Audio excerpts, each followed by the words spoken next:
മൂന്നാം മോദി സർക്കാർ നാളെ അധികാരത്തിലേറുകയാണ്. അധികാരത്തിലേറുമ്പോൾ ഒരുപാട് കടമ്പകൾ മൂന്നാം മോദി സർക്കാരിന്റെ മുന്നിലുണ്ട്.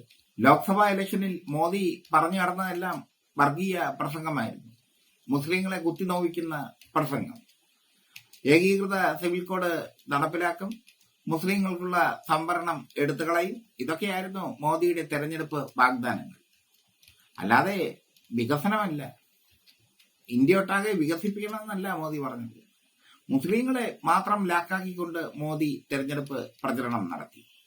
അതിനുള്ള തിരിച്ചടി മോദിക്ക് ലഭിച്ചു ഹിന്ദി ഹൃദയഭൂമിയിൽ നിന്ന് തന്നെ. അയോധ്യയിലെ രാമക്ഷേത്രം മോദി പണിയിച്ചു. രാമക്ഷേത്രം സ്ഥിതി ചെയ്യുന്ന വൈസിയാബാദിൽ BJP സ്ഥാനാർത്ഥി ലല്ലു സിംഗ് പരാജയപ്പെട്ടു. അത് വലിയൊരു തിരിച്ചടിയാണ് മോദിക്ക്. രാമക്ഷേത്രം കൊണ്ടോ ശ്രീകൃഷ്ണ ക്ഷേത്രം കൊണ്ടോ ഇന്ത്യയുടെ ഭരണം പിടിച്ചെടുക്കാൻ സാധ്യമല്ല എന്ന് മോദി തിരിച്ചറിഞ്ഞു. നാനാത്വത്തിൽ ഏകത്വം എന്ന വലിയൊരു ആശയം ഇന്ത്യക്കുണ്ടെന്നുള്ള സത്യവും മോദി തിരിച്ചറിഞ്ഞു. വലിയ പരാജയമാണ് മോദിക്ക് സംഭവിച്ചത് ലോക്സഭാ തെരഞ്ഞെടുപ്പിൽ. കുറെ കോപ്പറേറ്റീവ് മാധ്യമങ്ങൾ എക്സിറ്റ് പോളുകൾ വഴി മോദിയെ പൊക്കിക്കൊണ്ടുവന്നു. എക്സിറ്റ് പോൾ കഴിഞ്ഞപ്പോൾ അവർ അവരുടെ വഴിക്ക് പോയി. ഇതൊക്കെയാണ് സംഭവിച്ചത്. സംഭവിക്കാൻ പാടില്ലാത്തത് സംഭവിച്ചു എന്നാണ് മോദി ഇപ്പോൾ പറഞ്ഞു നടക്കുന്നത്. തിരിച്ചടി കിട്ടി, പക്ഷെ ഞങ്ങൾ തിരിച്ചു വരും. മൂന്നാമതും മോദി അധികാരത്തിലേറുമ്പോൾ ജനതാദൾ യുണൈറ്റഡിന്റെ തീരുമാനം വലിയൊരു തീരുമാനമായി മാറുന്നു.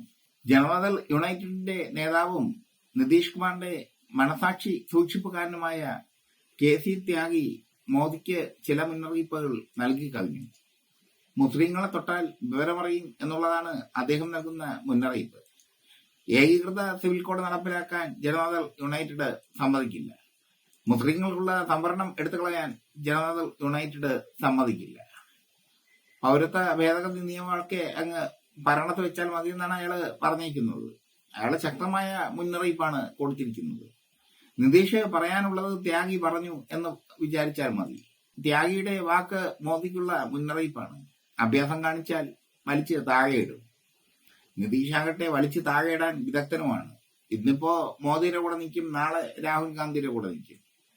അതാണ് നിതീഷിന്റെ രാഷ്ട്രീയ പാരമ്പര്യം. പക്ഷേ മുസ്ലിങ്ങളെ തൊട്ട് കഴിഞ്ഞാൽ തന്റെ പാർട്ടിക്ക് ബീഹാറിൽ നിലനിൽപ്പില്ല എന്നുള്ള നഗ്നമായ സത്യം നിതീഷ് കുമാർ തിരിച്ചറിഞ്ഞിരിക്കുന്നു. അതുകൊണ്ടാണ് ത്യാഗിയെ കൊണ്ട് ഈ ഡയലോഗുകൾ അടുപ്പിച്ചത്. ത്യാഗിയുടെ ഡയലോഗുകൾ മോദിക്ക് വലിയ തിരിച്ചടിയാണ്. മുസ്ലിം വർഗീയ വിദ്വേഷ പ്രസംഗം നടത്തി, മുസ്ലിങ്ങളെ വർഗീയ വിദ്വേഷ പ്രസംഗത്തിലൂടെ കടന്നാക്രമിച്ച് അവരുടെ ഹൃദയത്തെ മുറിപ്പെടുത്തി ഒക്കെയാണ് മോദി ഇലക്ഷനെ നേരിട്ടത്.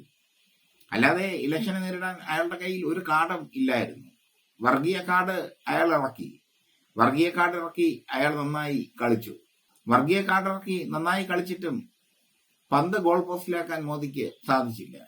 BJPക്ക് കേവല ഭൂരിപക്ഷം പോലും ലഭിക്കാത്ത അവസ്ഥ. സഖ്യകക്ഷിയുടെ പിന്തുണയോടുകൂടി ഭരിക്കേണ്ട അവസ്ഥ. കഴിഞ്ഞ മന്ത്രിസഭയിൽ മോദിയെ കാണാൻ സഖ്യകക്ഷികൾ ക്യൂ നിൽക്കുമായിരുന്നു. ഇത്തവണ അങ്ങനെ ക്യൂ നിൽക്കേണ്ട കാര്യമൊന്നുമില്ല. മോദി അങ്ങോട്ട് പോയി കാണുകയാണ് സഖ്യകക്ഷികളെ. ഗതികേട് ആലോചിച്ച് നോക്കണേ. മോദി അങ്ങോട്ട് പോയി സഖ്യകക്ഷികളെ കാണുകയാണ്. നമസ്തേ നമസ്തേ നമസ്തേ എന്ന് പറഞ്ഞു. ചന്ദ്രബാബു നായിഡുവിനെയും നിതീഷ് കുമാറിനെയൊക്കെ കണ്ണിലെ കൃഷ്ണമണി പോലെ വെച്ചേക്കാണ് മോദി. ഇല്ലെങ്കിൽ കണ്ണ് കുത്തി പൊട്ടിച്ചിട്ട് അവര് പോകും. എന്തായാലും ത്യാഗിയുടെ വാക്കുകൾ മോദിക്ക് വലിയ തിരിച്ചടിയാണ്. നാളെ അങ്ങനെ വിരിഞ്ഞ് മൂന്നാമതും പ്രധാനമന്ത്രിയായി സത്യപ്രതിജ്ഞ ചെയ്യുമ്പോൾ ത്യാഗിയുടെ വാക്കുകൾ മോദിക്ക് ഒരു ഉൾവിളിയാണ്. മുസ്ലിങ്ങളെ തൊട്ടുകൊണ്ടുള്ള ഒരു കളി വേണ്ട. അങ്ങനെ തൊട്ട് കഴിഞ്ഞാൽ അപ്പം വലിച്ച് താഴെയിടും. അപ്പം സഖ്യം പിൻവലിക്കും. ഇതാണ് ത്യാഗി പറഞ്ഞിരിക്കുന്നത്. ത്യാഗി ഒരു ടെലിവിഷൻ ചാനലിന് നൽകിയ, ഒരു TV ചാനലിന് നൽകിയ അഭിമുഖത്തിലാണ് ഇക്കാര്യം വ്യക്തമാക്കിയത്. ത്യാഗിയുടെ വാക്കുകൾ നിതീഷിന്റെ വാക്കുകളാണ്. നിതീഷ് പറയാനുള്ളത് ത്യാഗി പറഞ്ഞു. ത്യാഗി പറഞ്ഞപ്പോ മോദിക്കത് കൊള്ളും. അതുകൊണ്ട് ഇനി മോദിക്ക് കയ്യിൽ പൂച്ചി വിലങ്ങിട്ട് മാത്രമേ ഭരിക്കാൻ പറ്റൂ. മുസ്ലിങ്ങളുടെ നെഞ്ചത്ത് കയറി മേയാൻ പറ്റൂ.